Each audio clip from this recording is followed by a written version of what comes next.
스가랴서 13장 1절에서 9절까지입니다. 13장은 그날에 이렇게 시작합니다. 그날이 뭘까?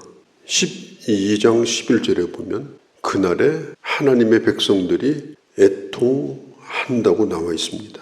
회개하는 것을 뜻합니다. 그러니까 1절은 회개하는 자에게, 자기 죄를 애통하고 주님의 은혜를 구하는 자에게 우리 주님은 그 앞에서 샘이 터지게 해서 그의 죄를 깨끗게 하여 주실 것이다 라고 하는 것입니다. 하나님의 은혜를 사모하는 자에게, 죄 용서함을 구하는 자에게 언제나 샘은 열려져 있고 그 샘은 항상 흐르게 되어 있습니다. 그래서 그 더러운 것을 깨끗하게 해주시는 것입니다. 구약시대에는 죄를 씻게 하는 제사가 있었지만 그것은 일시적인 겁니다. 한시적인 것입니다. 예수 그리스도께서 이 땅에 오심으로, 그 주님이 피 흘리심으로 죄인은 영원히 죄 씻음을 받을 수 있는 그 샘이 열리게 된 것입니다.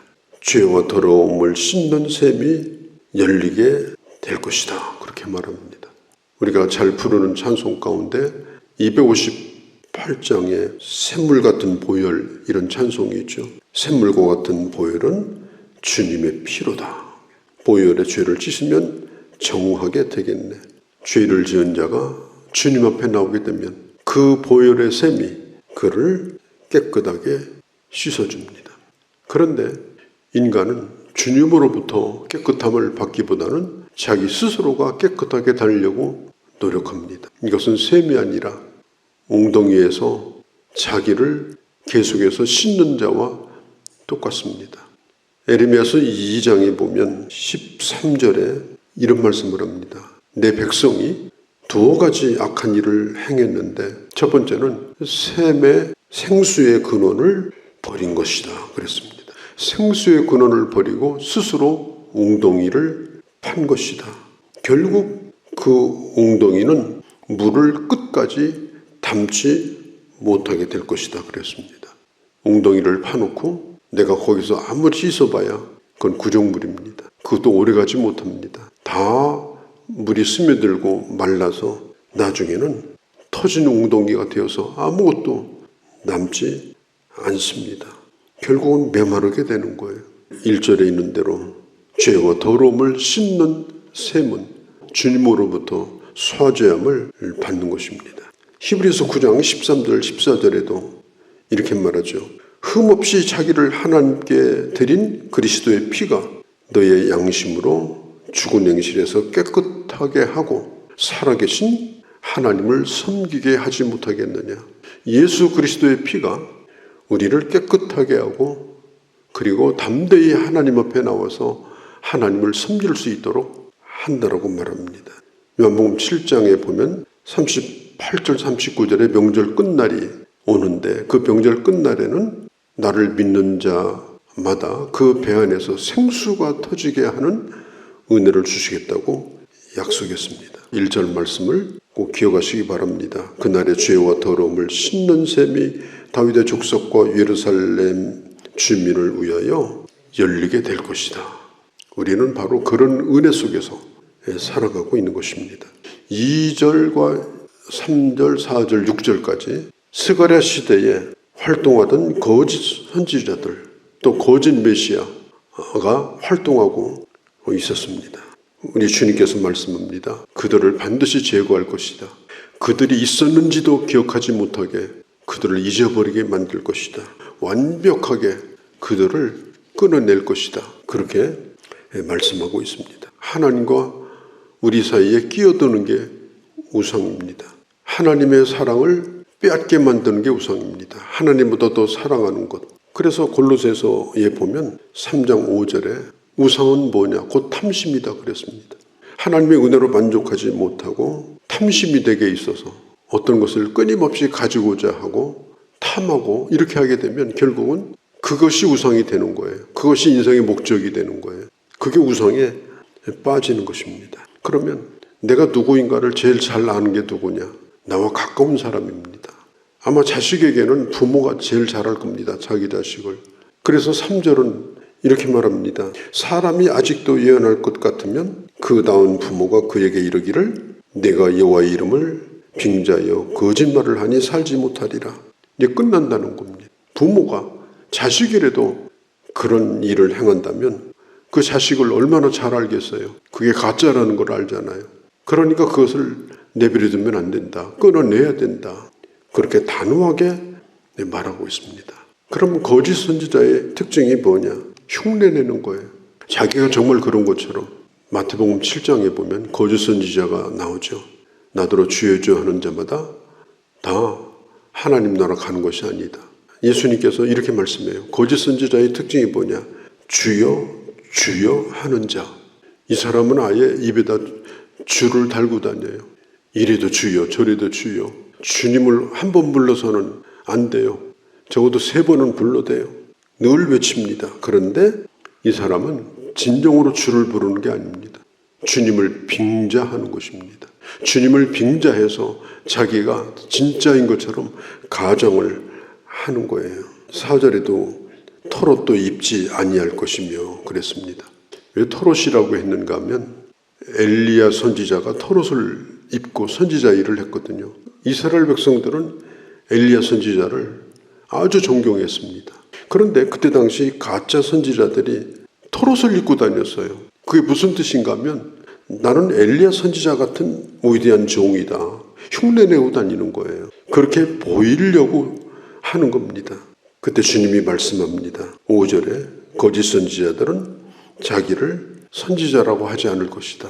거짓 선지자들은 사람들 앞에서는 선지자 흉내를 내고 다니지만 그러나 막상 어려운 일이 오고 막상 고난이 왔을 때 그는 발을 뺍니다. 그리고 말합니다. 사실은 나는 선지자가 아니다.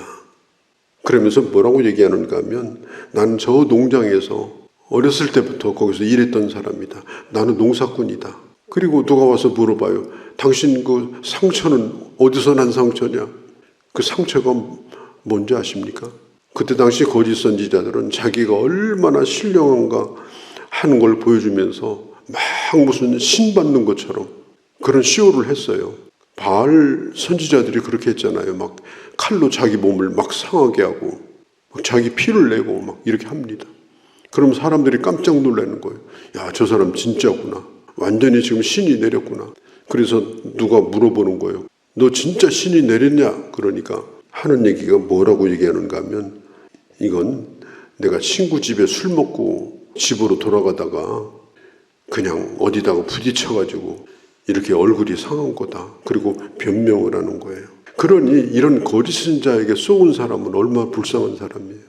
자기가 굉장히 신령한 것처럼 행세하고 다니고 거룩한 옷을 입고 다니고 아주 거룩한 목소리로 때로는 막 진짜 신이 내린 것처럼 막 자기를 상하게 하면서 그렇게 발광을 치니까 사람들이 깜짝 놀라서 야, 저 사람 성령 충만하구나. 신령한 사람이구나.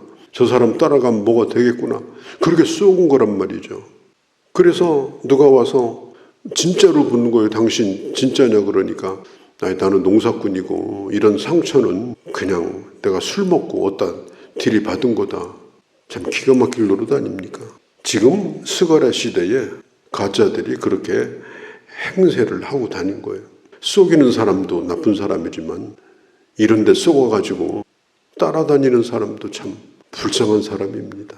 오늘도 얼마든지 그런 일이 있을 수가 있는 거예요. 저도 어떤 분들을 만나면 자기 교회 누가 와서 병고침을 받았고 막 묻지도 않았는데 계속 그런 얘기를 해요. 그래서 누가 와서 또 기도하러 오고 어떤 사람도 우리 교회에 오고 그러면서 무슨 얘기하는 거예요 그게.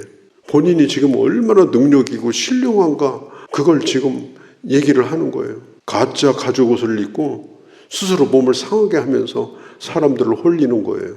쏘고면 안 됩니다. 이 스가랴 시대도 그런 사람들이 있었어요. 자, 7절에 보면 7절은 이 한 절로 된 시와 같은 겁니다. 7절 만군의 여호와가 말하노라 가라 깨어서 내 목자 내 짝된 자를 치라. 목자를 치면 양이 흩어지려니와 작은 자들 위에는 내가 내 손을 들이우리라. 이 7절 말씀이 아주 중요한 말씀이에요. 왜냐하면 마태복음 26장 31절에 예수님이 마지막 십자가를 지시기 전에 제자들에게 하셨던 말씀이 오늘 이 말씀이었습니다. 여기 보면은 내가 내 목자를 칠 거라는 거예요. 내가 누구예요? 하나님이셔요. 하나님이 내 목자를 치겠다. 선한 목자에게 칼을 휘두르겠다. 그러면 그 따르던 양들이 다 흩어질 거다. 이 스갈에서 13장 7절 말씀을 예수님이 오늘 밤 너희가 나를 버리리라. 기록된 바 내 목자를 치리라. 양떼가 흩어지리라 하지 않았는가.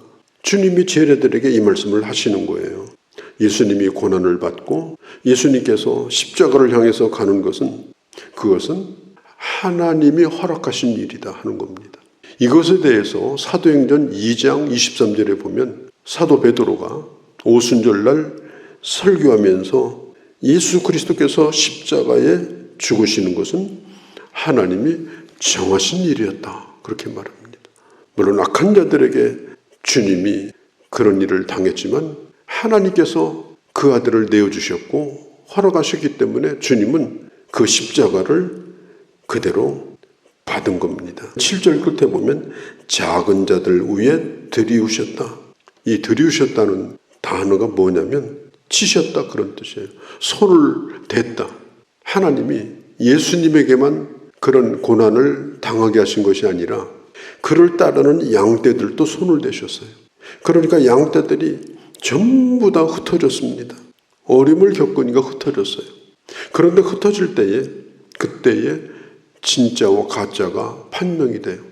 3분의 2는 다 도망갔어요. 그런데 3분의 1은 8절에 보니까 거기에 남아있게 됩니다. 끝까지 견딥니다. 끝까지 부인하지 않습니다.